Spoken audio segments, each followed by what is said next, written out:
जय श्रीमन नारायण, जय श्री राधे। मैं Deepak Sharma, D media times में भागवत कथा के दूसरे दिन एक बार फिर आपका स्वागत करता हूं। दोस्तों, भागवत मिशन परिवार के तत्वाधान में गिरा संघ परिवार विश्वकर्मा जयपुर के 25वें वार्षिक उत्सव पर गौ माता सेवार्थ 108 श्रीमद भागवत कथा ज्ञान यज्ञ समारोह का आयोजन जयपुर के विद्याधर नगर सेक्टर 7 में महाराजा अग्रसेन हॉस्पिटल के पीछे स्थित प्रांगण में किया जा रहा है। हम आपको बता दें कि बुधवार को भागवत कथा के प्रथम दिवस पर मेहंदीपुर बालाजी सिद्धपीठ धाम के पीठाधीश्वर डॉक्टर नरेश पुरी जी महाराज ने भागवत कथा का शुभारंभ किया था और प्रदेश के मुख्यमंत्री भजन लाल शर्मा, डिप्टी सीएम दिया कुमारी व पंडित सुरेश मिश्रा सहित कई गणमान्य लोग कथा श्रवण करने पहुंचे थे, जहां उन्होंने महाराज जी से आशीर्वाद लिया था। दोस्तों, जैसा कि आज कथा का द्वितीय दिवस है, परम श्रद्धेय आचार्य मृदुल कृष्ण गोस्वामी जी महाराज अपनी मधुर वाणी से गुरुवार 4 जनवरी को श्रोताओं को नारद व्यास संवाद, पांडव चरित्र व शुभदेव आगमन का प्रसंग सुना रहे हैं। दोस्तों, हम आपको बता दें कि 3 जनवरी से 9 जनवरी तक चलने वाले श्रीमद् भागवत कथा का समय दोपहर 2 बजे से शाम 6 बजे तक है। दोस्तों, यदि आपने अभी तक हमारा चैनल सब्सक्राइब नहीं किया है तो सब्सक्राइब जरूर कर लें और वीडियो को लाइक और शेयर करना न भूलें। राधे राधे।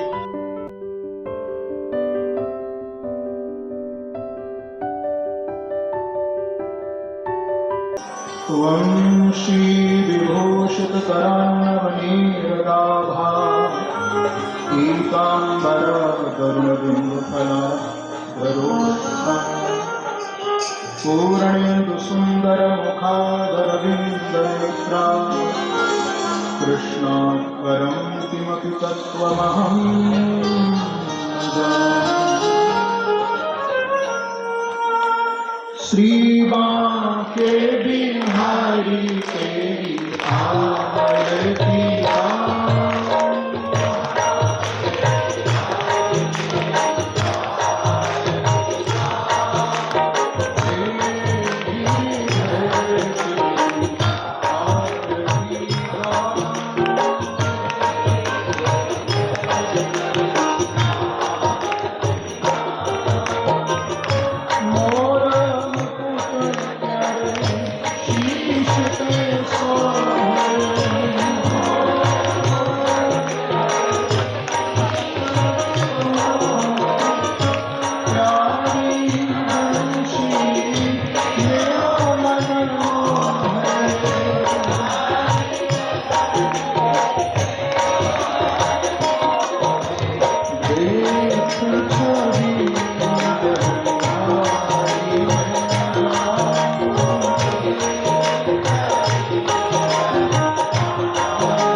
बोलो श्री बांके बिहारी लाल की बाल कृष्ण लाल की श्रीमद्भागवत महापुराण श्री गोविंद देव भगवान की जय जय श्री राधे जय जय श्री राधे जय जय श्री राधे। श्री हनुमान जी महाराज तो चारों युगों में विद्यमान है।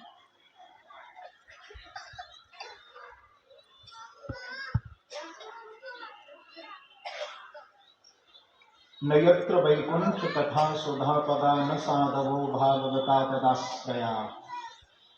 श्रीमद् भागवत कहती है कि तीन चीजें जो कि स्वर्ग आदि लोक में ही नहीं, नयत्र वैकुंठ भगवान के वैकुंठ में भी जो प्राप्त नहीं। पहला संत दर्शन, दूसरा यज्ञ हवन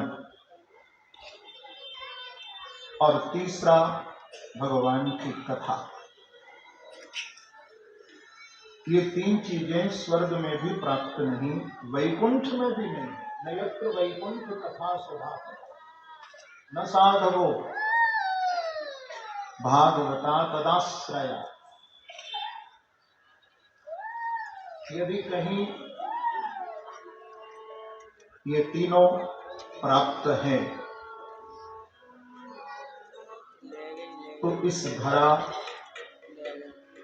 पर विशिष्ट रूप से यदि मैं कहूं, अब तो खैर अमेरिका में, लंदन में, कनाडा में, पाश्चात्य देशों में भी कथा तो प्राप्त हो गई है, लेकिन श्रीमद् भागवत की बात कोई भी मिथ्या नहीं हो सकती है। भागवत कहती है कि विशिष्ट रूप से यदि तीन का कहीं दर्शन होगा तो वो एक ही स्थान है, बोले वो है हमारा भारतवर्ष, जहाँ संत दर्शन भी हैं, जहाँ यज्ञ हवन, और तीसरा जहाँ भगवान की कथा भी है। आप जानते हैं कि हनुमान जी महाराज को कथा प्रेमी, अनंत जगह यदि राम कथा हो रही हो, कृष्ण कथा हो रही हो, क्योंकि राम और कृष्ण में कोई भेद नहीं।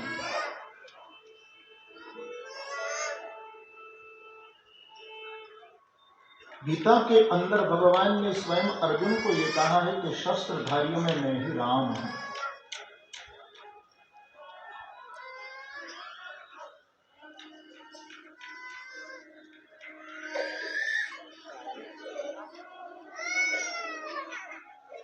यदि राम और कृष्ण में कोई भेद होता तो गोस्वामी जी ऐसा नहीं लिखते कि प्रभु चरित सुनवे को रसिया, राम लखन सीता मन बसिया।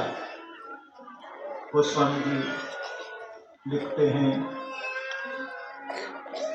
ऐसा नहीं लिखते प्रभु चरित, ऐसा लिख देते कि राम चरित सुनवे को रसिया, क्योंकि प्रभु कह करके गोस्वामी जी ने इशारा किया है राम और कृष्ण। प्रभु चरित, प्रभु राम और प्रभु कृष्ण, कहीं भी भगवान राम की भगवान कृष्ण की कथा हो रही होगी तो वहां हनुमान जी महाराज उपस्थित होते ही हैं। मुझे लगता है कल हमारे महंत नरेशपुरी जी महाराज पधारे, प्रथम दिन ही हनुमान जी का संदेश यहाँ लाए, ये बता दिया कि हनुमान जी आ गए हैं। आज आपके बीच में काले हनुमान जी महाराज,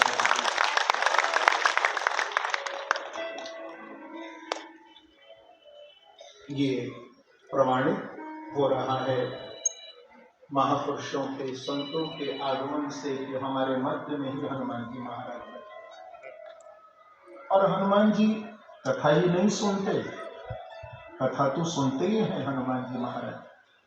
लेकिन एक बात और मैं आपको कहता हूं, आपको सुनने की शक्ति हनुमान जी देते हैं और मुझे यानी वक्ता को व्यास नदी पर कहने की शक्ति भी हनुमान जी महाराज ही देते हैं।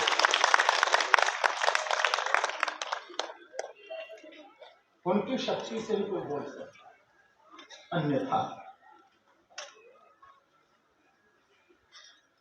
कौन कह सकता है प्रभु की कथा। आप कल वृंदावन में थे, जहां नारद जी और भक्ति का मिलन हो रहा था। कल कथा में थे ना, कल रात को आप कहां सोए? भाई मैं तो वृंदावन में था, आप लोग कहाँ थे वो तो आप बताएंगे। वृंदावन में, क्योंकि भागवत की कथा के माध्यम से मैंने विश्राम दिया था वृंदावन में कथा को। धन्यम वृंदावनम तेना भक्तर नृत्यति यत्र च, ऐसा लिखा है। एक बार प्रभु से किसी ने पूछा भगवान कृष्ण से कि भगवान आप तो वेद कहता है आप निर्लेप,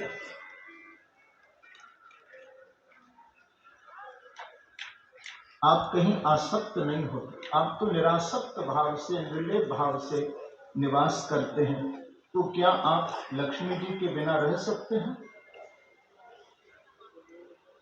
तो भगवान ने कहा कि लक्ष्मी तो मेरी दासी है, क्यों नहीं इसके बिना रह सकते? लक्ष्मी तो दासी है मेरी, तो क्या आप ब्रह्मा के बिना रह सकते हैं? तो कहा कि मेरी प्रत्येक श्वास से अनंत अनंत ब्रह्मा प्रकट होते हैं, क्यों नहीं रह सकता? फिर पूछा कि महाराज क्या आप जगत के बिना रह सकते हैं? बोले ये तो मेरा प्रगति विलास है, पलक झपकते ही बना देता हूं और पलक झपकते ही मिटा देता हूं, ये तो मेरा प्रगति विलास है जगत। इसके बिना भी रह सकता हूं। तो क्या भगवान आप फिर वृंदावन के बिना रह सकते हैं? तो मेरे श्री कृष्ण, मेरे बाकी बिहारी जी की आंखों में आंसू भर आए। मैं लक्ष्मी के बिना रह सकता हूं, मैं ब्रह्मा के बिना रह सकता हूं, मैं जगत के बिना रह सकता हूं, लेकिन मैं वृंदावन धाम के बिना नहीं रह सकता।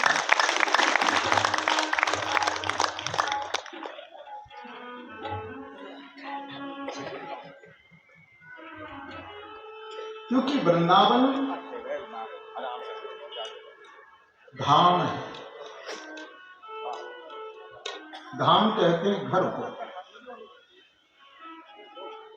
और तीर्थ और धाम में ये अंतर होता है। जल में तीर्थ होते हैं और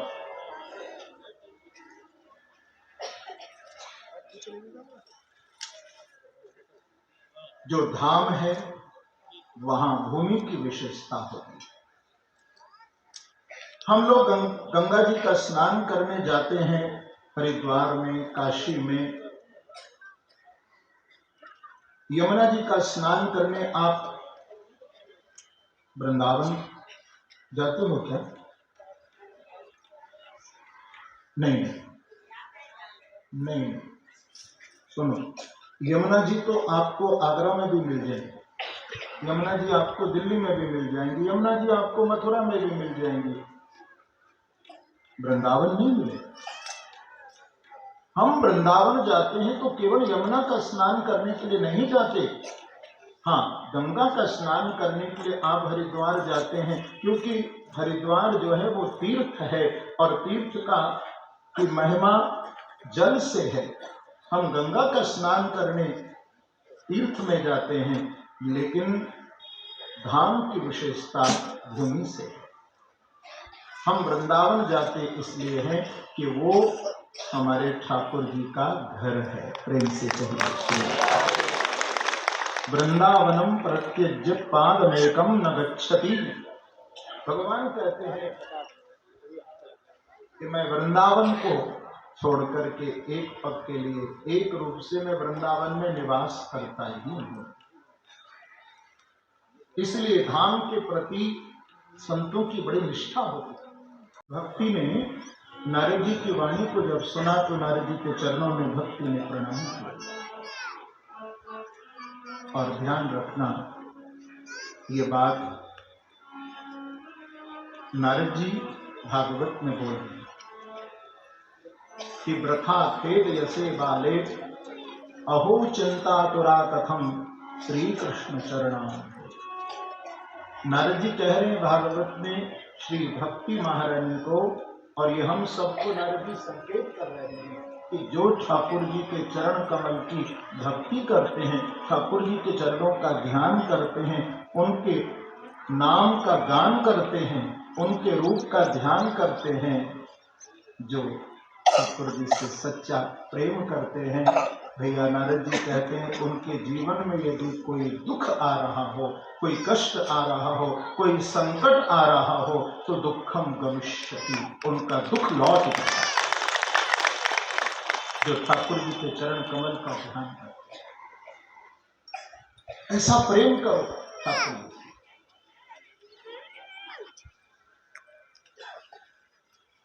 मेरे से किसी ने कहा कि महाराज हमने सुना है कि ठाकुर जी का भजन करने से कोई चमत्कार होता है, कुछ चमत्कार देखने को मिलता है। तो मैंने कहा सबसे बड़ा चमत्कार तो यही है मेरी समझ में, और क्या चमत्कार देखना चाहते हो भैया? सबसे बड़ा चमत्कार तो यही होता है कि तुमने माला उठा करके नाम जप करना शुरू कर दिया।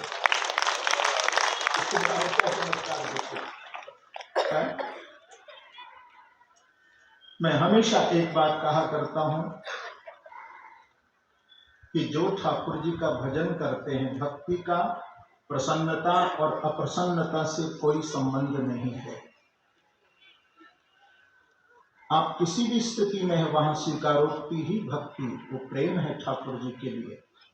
लेकिन सबसे पहले भजन करने का, ठाकुर जी का भजन करने का सबसे बड़ा भक्त को एक लाभ प्राप्त होता है कि ठाकुर जी उसको सबसे पहले दुख सहने की शक्ति प्रदान करते हैं। जो व्यक्ति अपना पेशेंस खो देता है, उनके यही तो शक्ति देते हैं ठाकुर जी।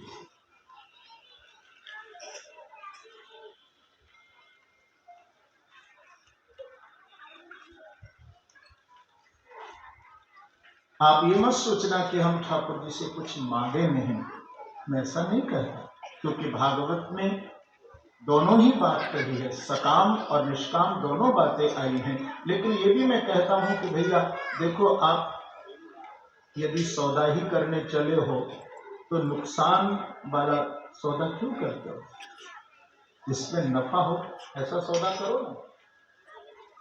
जो अच्छे बिजनेसमैन है, व्यापारी है, वो नुकसान का सौदा क्यों करेगा? इसमें नफा हो वही तो बात करेगा ना। तो अकाम सर्व कामो वा मोक्ष काम उदारहि तीव्रेण भक्त योगेन यजेत पुरुषम परम। श्रीमद् भागवत कहती है कि आप सकाम भक्ति कर सकते हैं, ठाकुर जी से निष्काम भक्ति भी प्रेम कर सकते हैं, लेकिन यदि आपको नुकसान में न रहना हो तो ठाकुर जी की सकाम भक्ति न करके ठाकुर जी से निष्काम प्रेम करिए, उसमें बहुत ज्यादा लाभ है। कर दोनों सकते हैं, लेकिन निष्काम में ज्यादा लाभ है। आज भक्ति महारानी को सांत्वना प्रदान करके श्री सूत जी महाराज कहते हैं कि नारद जी ने उस आकाशवाणी को सुना था, क्योंकि वेद उपनिषद के वाक्य, गीता का पाठ बार बार करने के बाद भी भक्ति ज्ञान वैराग्य दोनों तीनों को वो प्रसन्न नहीं कर सके, तो आकाशवाणी हुई थी कि आप सत्कर्म करें। तो नारद जी इस प्रश्न को लेकर के अनेक तीर्थों में गए थे। अंत में जब बद्री नारायण में जाकर के विराजे तो वहां सनत कुमार उनको मिले, और सनत कुमारों ने नारद जी से कहा कि नारद जी आप प्रसन्न हो जाइए, भक्ति को, ज्ञान को, वैराग्य को आपको प्रसन्नता देने के लिए, उनको चेतना युक्त करने के लिए पूर्व से उपाय निश्चित हो चुका है, आप उनको श्रीमद् भागवत सुनाइए। तो नारद जी ने कहा कि भगवान, जब मैंने उनको वेद का मंत्र सुनाया, उपनिषद के वाक्य सुनाए, उनसे जब मैं चेतना युक्त और प्रसन्न नहीं कर सका तो श्रीमद् भागवत से कैसे? तो कहा कि वेदोपनिषदाम सारा जाता भागवती कथा। नारद जी आप नहीं जानते ये भागवत क्या है।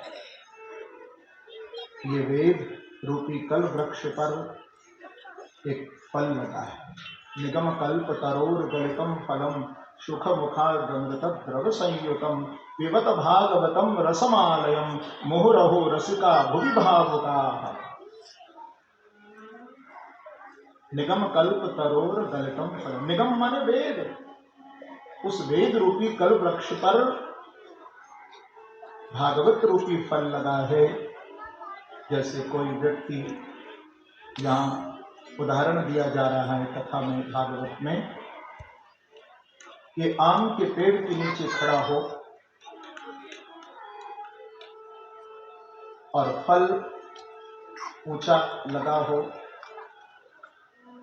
क्योंकि जड़ से लेकर के तना भाग तक उस पेड़ में रस है। यदि रस नहीं होगा तो फल कैसे बनेगा? हाँ? कैसे रस के बिना फल बनेगा। लेकिन आप यदि सोचें कि भाई हमको आम का फल खाने को नहीं मिल रहा है तो चलो डंठल उठा करके चूस लेते हैं, उसमें भी रस है। हम पत्ते को चूस लें तो उसमें भी रस प्राप्त होगा। ऐसा नहीं हो सकता है। पत्ते चूसने से आम की डंठल को चूसने से वो रस प्राप्त नहीं होगा। रस तो तभी प्राप्त होगा जबकि आप आम का फल खाएंगे, तब तक वो रस प्राप्त नहीं होगा। निगम कल्प तरोर गलितम फलम, ये गलितम फलम है। श्रीमद् भागवत की कथा बार बार आप सुनते हैं और भी महापुरुषों से सुनते हो। ये क्या है? देखिए, एक एक भाव शब्द को आप थोड़ा आत्मसात करिए। निगम कल्प तरोर गलितम फलम सुखम द्रव संयुतम पिबत भागवतम रसमान। आपको मालूम है हमारी राधा रानी का एक नाम क्या है? आपने सुना, किशोर जी सुना, राधे सुना, श्यामा जी सुना, कुंज विहरणी सुना, उनके तो अनंत अनंत नाम हैं। लेकिन यहाँ पर एक नाम इस श्लोक में और प्रकट हो रहा है। हमारी श्री राधा रानी का एक नाम है रसमां। क्या नाम है? नोट कर लेना, रसमां। जो रस से भरी, आप गाते हो ना, मीठे रस से भरे भरी रसमां।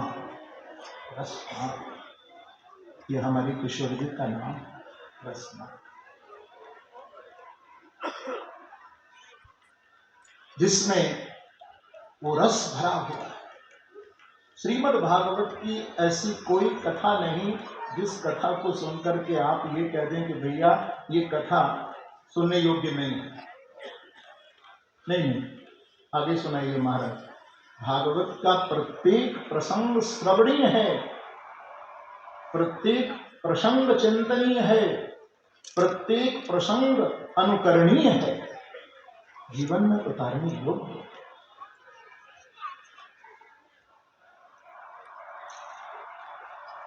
क्योंकि भागवत को फल तो कहाँ है? ध्यान दीजिए, भागवत को फल तो कहाँ है, लेकिन आम का फल में चार चीजें होती हैं। आम के फल में गुठली होती है, छिलका होता है, गूदा होता है, रस होता है। भागवत को भी फल की संज्ञा दी है, लेकिन भागवत रूपी फल को बताया है कि इसमें त्याज्य अंश नहीं है।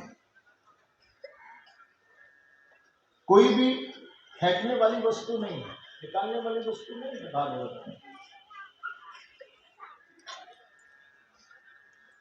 न गुठली है, न छिलका है, न गूदा है। श्रीमद् भागवत में तो केवल रस ही रस भरा हुआ है। जहां से भी आप कथा सुनेंगे आपको रस प्राप्त होगा। रस प्राप्त।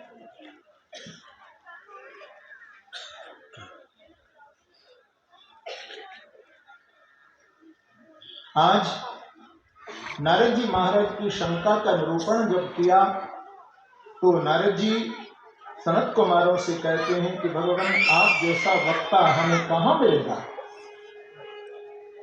आप हमको भागवत सुनाइए। तो लेकर के ना नारद जी महाराज चारों ऋषि बालकों को आए थे गंगा के तट हरिद्वार में, और हरिद्वार में आकर के थोड़ा बच्चों को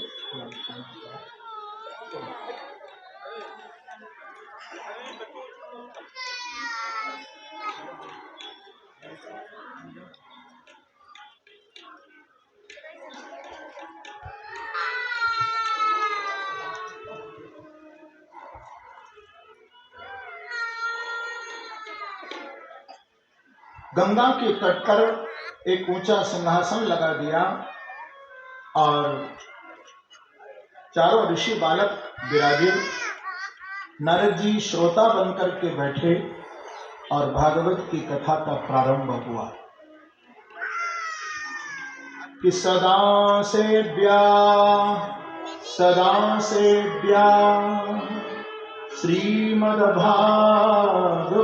कथा यस्या श्रवणमात्रेण हरिश्चित्तं समाश्रयेत्। जब जब कोई अधिकारी वक्ता आपको भागवत सुनाए, बेकार की बात कोई करे तो फिजूली टाइम बर्बाद मत करना। यदि भागवत की कथा कोई अधिकारी वक्ता आपको सुनाए तो बैठकर तो जरूर सुनना। क्यों सुनना? यहाँ कहते हैं सदा सेव्या श्रीमद् भागवती कथा। इसका सेवन करते रहना, सुनते रहना, क्योंकि कभी कभी हम जब कथा में जाते हैं तो उपस्थित हो जाते हैं, समुपस्थित नहीं हो पाते। किसी ने पूछा भाई कहाँ गए थे? बोले भागवत सुनने गए थे। बोले कौन सा प्रसंग सुना? बोले प्रसंग तो कुछ याद नहीं आया। हाँ, आज ये याद है कि हमको बर्फी का प्रसाद मिला था प्लेट से पहले।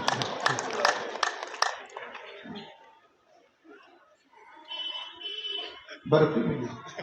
चलो भागवत के प्रसाद की बर्फी ही याद आ गई तो भी कल्याण हो गया। बोलो श्री वृंदावन।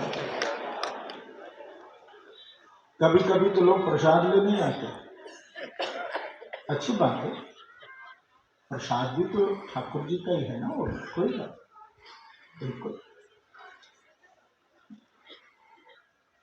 लेकिन ऐसा नहीं करना चाहिए। कभी कभी लोग प्रसाद में भी चीटिंग करते हैं। पता है कैसा? मैंने देखा एक बार मैं किसी एमपी में कथा हो रही थी कहीं हमारी, तो हमारा जैसे यहाँ से गेट मेरा निकलने का है तो मैं गाड़ी से निकला मैं भी, तो भक्तों की लाइन लगी थी, प्रसाद सब भक्त लोग ले रहे थे। तो एक हमने भाई को देखा कि वो प्रसाद ले रहा था, भीड़ लगी हुई थी, उसने ऐसे हाथ करके प्रसाद लिया, लेकिन मन में थोड़ा लालच आ गया हो, उसने ऐसे हाथ कर लिया और ये हाथ बढ़ा दिया। जो पीछे हाथ किया उसने, तो पीछे से कुत्ताया और झपट्टा मार के प्रेम से पहुंचे।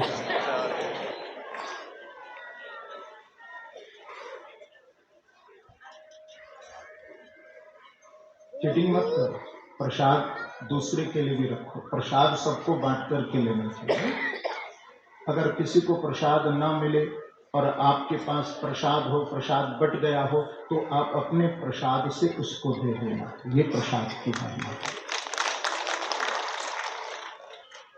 और सबसे बड़ा प्रसाद तो भैया मैं कहता हूं, सबसे बड़ा प्रसाद हम भी, आज हमको महाराष्ट्र निमंत्रण दे रहे थे कि हनुमान जी का दर्शन करने के लिए आप आए।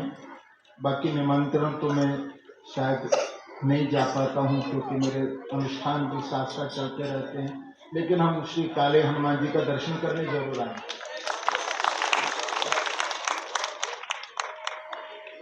ये बात मैंने क्यों कही आपको मालूम है? मैंने इसलिए कही, प्रसाद की महिमा यही है। आपको मंदिर में जाकर के, कथा में जाकर के यदि प्रसाद न भी मिले तो प्रसाद, प्र माने प्रभु, सा माने साक्षात, दा माने दर्शन। यदि प्रभु का साक्षात दर्शन मिल गया तो आपको प्रसाद ही मिल गया।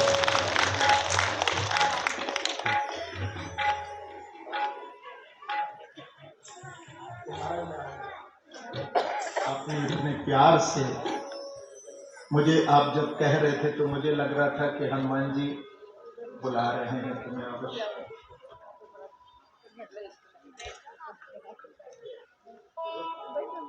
आप भी भागवत से जब भी मैं कथा के लिए आया तो आप अवश्य पधारते हैं। थोड़ा अस्वस्थ होने के बाद भी मुझे बता रहे थे, फिर भी भागवत जी को प्रणाम करने के लिए आप आए, बहुत प्रसन्नता की बात है।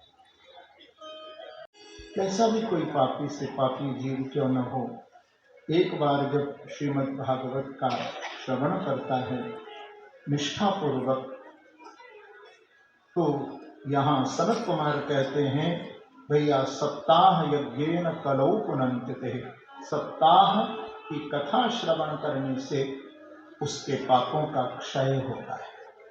सप्ताह यज्ञेन कलौ पुनन्तिते। कौन कौन सा पापी? भैया चाहे ब्रह्मघाती हो या गुरुघाती हो या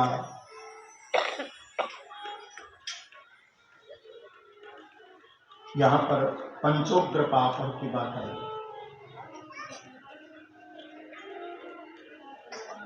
किसी ब्राह्मण की हिंसा करने वाला, ब्रह्मघाती, गौघाती,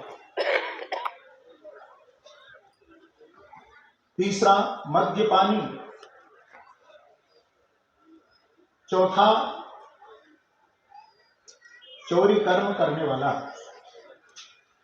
और पांचवा जो इन चारों का संग कर लेता। आप सोचिए, यदि निष्ठा पूर्वक श्रीमद् भागवत का कोई श्रवण और चिंतन कर लेता है तो इतने बड़े पाप से भी वो छूट जाता है, ऐसा श्रीमद् भागवत है।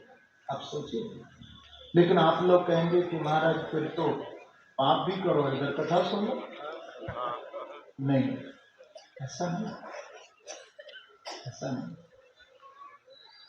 गीता में ये बात अर्जुन को प्रभु ने कही है कि कोई दुराचारी से दुराचारी व्यक्ति भी यदि संकल्पित होकर कि मैं ऐसा पाप नहीं करूंगा, संकल्प लेकर के ठाकुर जी की शरण में जब आ जाता है, तो भगवान उसके सभी अपराधों को क्षमा करके फिर उसे दुराचारी नहीं, ठाकुर जी कहते हैं अर्जुन को गीता में कि वो भी एक महात्मा की श्रेणी में आ जाता है जो संकल्प लेकर के मेरी शरण में आता है। अब हम बार बार कथा भी सुन लें और अपना कोई गलत कार्य भी न छोड़ें तो ये कैसे होगा? प्रेम से करो शेयर। संकल्प तो लेना ही पड़ेगा। कब तक ठाकुर जी बार बार थोड़ी करेंगे? हमारे नौकर थोड़ी बैठेंगे भाई हम गलती करते रहो हमको क्षमा करते रहो, ऐसा कैसे हो? अरे गलती तो, अपराध तो सबके अंदर है, लेकिन अपने अपराधों को, अपनी गलतियों को सुधार ही तो हमें करना ही पड़ेगा ना। हम अपराध भी करते रहें और अपराधी की श्रेणी में हमारा नाम भी ना लिखा जाए तो ये कैसे हो सकता है भाई? ऐसा बार बार नहीं होता। ठाकुर जी भी क्षमा करते हैं। इस संबंध में कथा तो आपने बहुत बार सुनी। आत्मदेव की, जिनकी पत्नी का नाम था धुंधली, संतान नहीं हुई थी, न बेटा हुआ न बेटी हुई, जंगल में चले गए थे।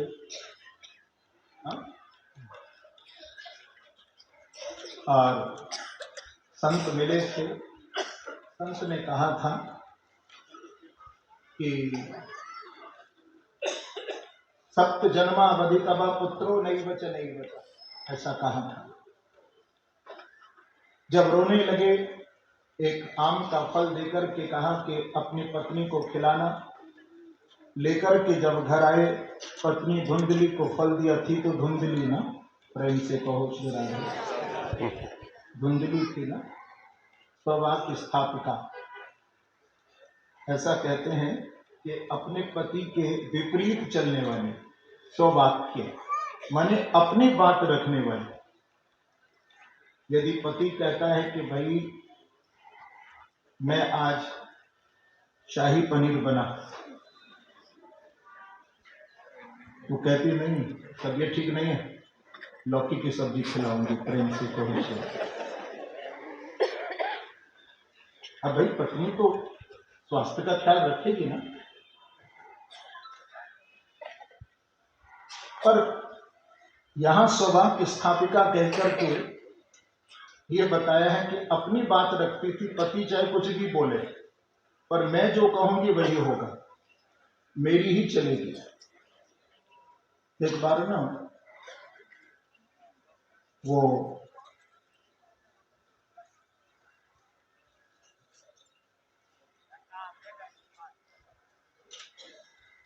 मैं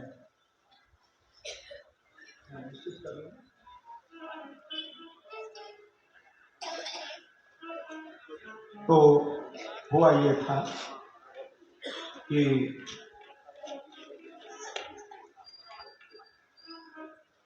पत्नी ने ना गाड़ी चलाना सीखा, ड्राइविंग, और पति को कहती है कि देखो जी मैंने गाड़ी चलाना सीखा है, आज आपको मैं अपनी ड्राइविंग दिखाऊंगी, आप मेरे साथ बैठिए। पति ने कहा देख अभी अभी तू नया नया चलाना सीखी है, अभी और थोड़ा पक्की हो जाए। बोले आप चलिए तो सही, मैं बहुत अच्छी ड्राइविंग करती हूँ, बहुत अच्छी मैं गाड़ी चलाती हूँ, आप देखिए तो सही।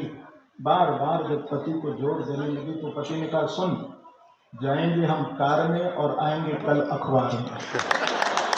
प्रेम से जिद मत कर, सौभाग्य स्थापिका। तो वही धुंधली थी।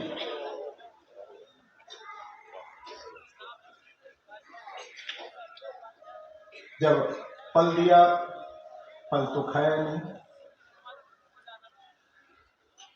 अब हुआ ये कि धुंधली की बहन थी, जब वो आई तो आपस में वार्तालाप हुआ, तो वो गर्भवती थी। उसने कहा तू चिंता मत कर, तेरे यहाँ धन की कोई कमी नहीं और मेरे यहाँ पर संतान की कोई कमी नहीं है, तो तू मेरे पति को थोड़ा सा धन दे देना और मैं जो मेरा बच्चा होगा मैं तुझे दे दूंगी। तो आपस में दोनों में विचार विमर्श ये हुआ, कथा आपको मालूम है। ये पहला अपराध किया कि संत के प्रसाद की अवहेलना, और दूसरा अपराध किया कि संत के प्रसाद की परीक्षा। तो घर में जो गाय थी उस गाय को भी फल की परीक्षा करने के लिए खिला दिया। धुंधली की बहन के यहाँ पर वो संतान हुई, चोरी से उस बालक को दिया, आत्मदेव प्रसन्न हुए। लेकिन 3 महीने के पश्चात प्रातःकाल जब आत्मदेव जी अपने गौशाला में गए थे, त्रिमासे निर्गते चाप साधेनो सुसवेर भकम सर्वांग सुंदरम दिव्यम निर्मलम कनक प्रभम। 3 महीना के पश्चात बड़ा चमत्कार हुआ उस प्रसाद का, कि उस प्रसाद के फल स्वरूप प्रातःकाल जब आत्मदेव जी अपनी गौशाला में गए तो क्या देखा कि गौ माता के पास एक पुरुष बालक पड़ा है। गाय के पेट से पुरुष बालक का जन्म हुआ, लेकिन उसके कान गौ के जैसे थे तो उसका नाम रख दिया गोकर्ण। गोकर्ण, गोकर्ण, गोकर्ण पंडितो ज्ञानी धुंधकारी महाखला। धुंधकारी तो महाखल बने और गोकर्ण जी महाराज परम ज्ञानी बने। ऐसा यहाँ सूत जी महाराज कथा में कहते हैं।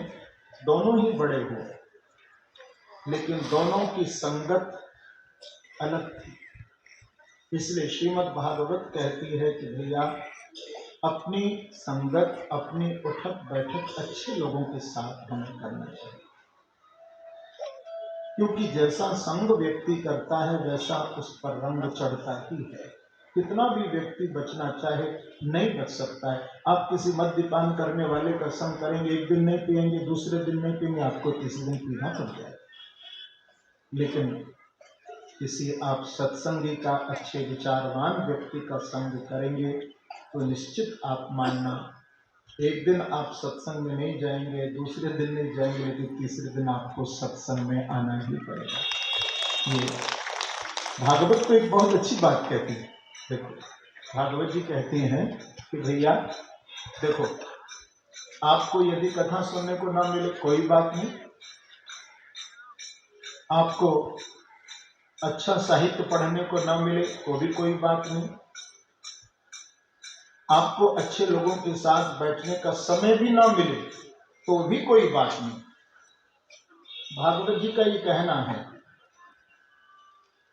कि अच्छे लोगों का संग ना मिले, अच्छा साहित्य पढ़ने को ना मिले, सत्संग ना मिले, कोई बात नहीं, लेकिन तुम दुस्संग मत करना। दुस्संग न करना ही जीवन में सत्संग है। प्रेम से गलत संग न करना भी सत्संग है। कथा में आओ या मत आओ कोई बात, लेकिन गलत संग मत करो। जो तुम्हें गलत सिखाए उसका संग मत करो। ये धुंधकारी गलत संग करता था और जिसके कारण उसने पिता का अपमान किया। पिता घर से चले गए, मां का अपमान किया, मां कुआं में कूद गई। देखिए गलत संस्कारों का परिणाम। मां को भी कुआं में कूदना पड़ा, पिता को घर छोड़ना पड़ा। और गोकर्ण जी महाराज तीर्थ यात्रा में चले गए। धुंधकारी ने घर में वैश्याओं का संग किया, उन वैश्याओं के द्वारा ही धुंधकारी का प्रणाम तो हो गया। प्रेत योनि में चले गए, कथा कहती है। लेकिन जब गोकर्ण जी महाराज लौट करके गांव में आए थे तो रात्रि में प्रेतत्व को प्राप्त किए हुए था। जब देखा तो पूछा कि तू कौन है, तो अपना परिचय दिया, सांत्वना प्रदान की और प्रातः काल ज्ञानियों से, महापुरुषों से वार्तालाप की। तो कहा कि आप सूर्य भगवान की उपासना करें। श्रीमद् भागवतान मुक्ति सप्ताहम वाचनम कुरु, ऐसा सूर्य भगवान ने भागवत में बोला कि तुम यदि अपने भाई की मुक्ति चाहते हो तो उनको श्रीमद् भागवत का पारायण करो। स्वयं वक्ता बने, ऐसा यहाँ लिखा है। 7 गांठ का बांस लगा था और उसमें धुंधकारी वायु रूप धारण करके बैठे थे। और पहले दिन की कथा की समाप्ति पर पहली गांठ खुली, दूसरे दिन की समाप्ति पर दूसरी गांठ खुली। सप्त ग्रंथि विभेदनम, 7 गांठें खुल गई और भगवान के पार्षद बनकर के धुंधकारी प्रकट थे कि धन्या भागवती वार्ता प्रेत पीड़ा विनाशन। धन्या भागवती वार्ता। भगवत धाम को चले गए, लेकिन गोकर्ण जी महाराज नहीं गए थे। गोकर्ण जी ने फिर श्रावण के महीने में, भागवत जी में यहाँ लिखा है कि पुनः अपने गांव में श्रीमद् भागवत का विशाल साप्ताहिक अनुष्ठान किया था। और भागवत की समाप्ति पर साक्षात भगवान श्री कृष्ण मेरे बांके बिहारी प्रकट हुए, ऐसा लिखा है। और भगवान ने जैसे राम लीला का संवरण करके अपने साकेत में जब गए थे तो जितने भी अयोध्या के निवासी थे सबको प्रभु ने अपना साकेत प्रदान किया था। ये उदाहरण देकर के यहाँ भागवत में लिखा है। इसी प्रकार से जितने भी गांव के लोग थे श्री गोकर्ण जी महाराज के, जिन्होंने श्रीमद् भागवत की कथा को सुना था, तो समस्त उन श्रोताओं को बोले अंत में भगवान का गोलोक धाम भी प्राप्त हुआ था। ऐसा श्रीमद् भागवत में गोलोक धाम का। जब भागवत की कथा में बैठे तो एक नियम का पालन जरूर करना चाहिए। ठाकुर जी के चरणों में प्रणाम करना चाहिए, दोनों हाथ जोड़ करके। संसार सागरे मग्नम दीनं मां करुणानिधे कर्ममोह गृहीतांगं मामुद्धर भगवान्। प्रभु से प्रार्थना जरूर करिए कि भगवान इस कर्म के मोह में मेरे पांव को जकड़ रखा है प्रभु। अनेक प्रकार से जीवन में चिंता, भय, क्लेश, अनेक प्रकार का तनाव, ये सब जो मेरे जीवन में है प्रभु, इस सब को आप मेरे जीवन से हटाइए।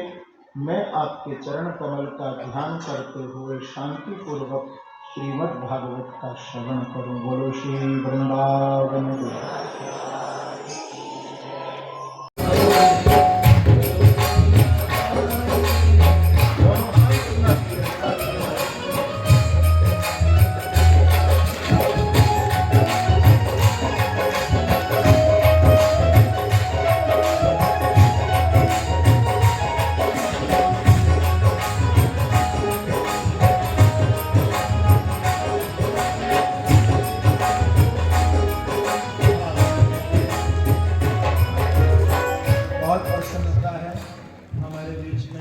मुख्यमंत्री प्रेमचंद जी बैरवा आए हैं। मैं हृदय से व्यास जी को से उनको आशीर्वाद दे रहा हूँ, मंगल कामना।